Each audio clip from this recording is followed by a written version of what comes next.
ધૂળેટી પહેલા Udhna railway station પર મુસાફરોની ભારે ભીડ જામી છે। સુરતના ઉધના રેલવે સ્ટેશન પર મુસાફરોની ભીડ જામી યુપી બિહાર જવા હજારોની સંખ્યામાં મુસાફરો ઉમટ્યા છે।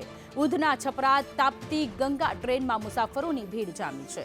તો ધૂળેટી પહેલા ઉધના રેલવે સ્ટેશન પર લોકો પોતાના માદરે વતન જવા માટે મોટી સંખ્યામાં આવી પહોંચ્યા છે। સંવાદદાતા મનીષ પરમાર જોડાયેલા છે। મનીષ, સુરતમાં ધૂળેટી પહેલા ઉધના રેલવે સ્ટેશન પર મુસાફરોની ભારે ભીડ છે, પોતાના ઘરે જવા માટે મુસાફરો ઉમટ્યા।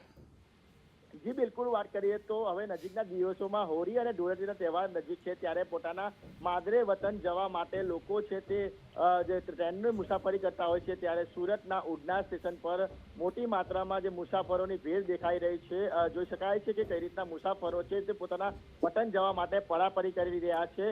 ખાસ કરીને વાત કરીએ તો યુપી બિહારના જે લોકો છે તે સુરતમાં વસતા છે, તે પોતાના વતન જવા માટે અત્યારે આ ઉધના રેલવે સ્ટેશન પર પહોંચી ગયા છે। એટલે દર વખતેની જેમ જે રીતના જે કહેવાય કે પોતાના માદરે વતન જવા માટે મુસાફરો ઉમટી પડતા હોય છે, ત્યારે અત્યારે આ સુરતના ઉધના રેલવે સ્ટેશનના દ્રશ્યો છે, જ્યાં આગળ જે કહેવાય કે મોટી સંખ્યામાં લોકો ઉમટી પડ્યા છે અને જે કહેવાય કે ટ્રેનની સંખ્યા ઓછી હોવાથી જે કહેવાય કે લોકોને ભારે મુશ્કેલીનો સામનો પણ કરવામાં આવ્યો છે। વર્ષોથી જે યુપી બિહારની ટ્રેનની માંગ કરવામાં આવી રહી છે, પરંતુ પૂરતી ટ્રેન ન હોવાના કારણે લોકોને ભારે મુશ્કેલી વેઠીને પોતાના વતન જવું પડે છે, ત્યારે સુરતના ઉધના વિસ્તારના દ્રશ્યો છે।